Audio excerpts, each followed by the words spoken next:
360 gram un, 1 paket vanil, 1 çimdik duz, 7 gram maya, 90 gram şeker. Birlikte karıştırırıq.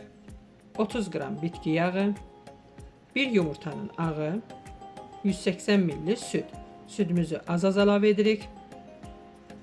Ərzaqların dəqiq miqdarını videonun alt hissəsində qeyd edəcəm.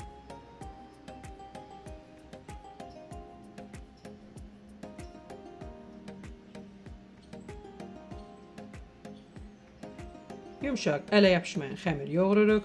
Xəmirimizi 1 saat saxlayırıq. 2 xörək qaşığı şəkər, 1 yumurta, 2 xörək qaşığı nişasta. Karıştırırıq. 300 ml süt. Sütümüzü az əlavə edirik. Unumuzu sütdə həll edirik.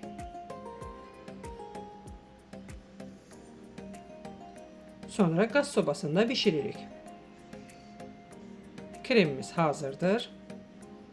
Başqa qaba əlavə edirik ki, tez soysun. Üzərini örtürük və soymağa qoyuruq. Xəmirimizi biraz əlimizlə öfkələyirik, maya gəlməsin və sonra böyük yaymağa başlayırıq.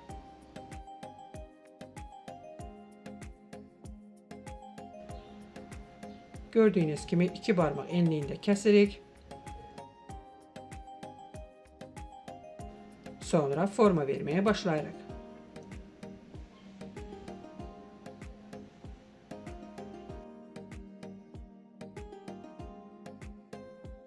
Vururuq və 8 forması veririk. Üzerini örtürük, 15-20 dəqiqə saxlayırıq. 1 yumurtanın sarısı, 1 çay qaşığı süt qarışdırıb xəmirimizin üzərinə vururuq və bişirdiyimiz kremlə aradakı boşluqlara qoyuruq. Əvvəlcədən isitdiyimiz 180 dərəcə sobada 15-20 dəqiqə bişiririk. Bişib soyduqdan sonra üzərinə şəkər kirşanı əlavə edirik. Asan və tez başa gələn şirniyyatlardan xəbərdar olmaq istəyirsinizsə, səhifəni yaddaşı verməyi unutmayın. İzlədiyiniz üçün təşəkkürlər.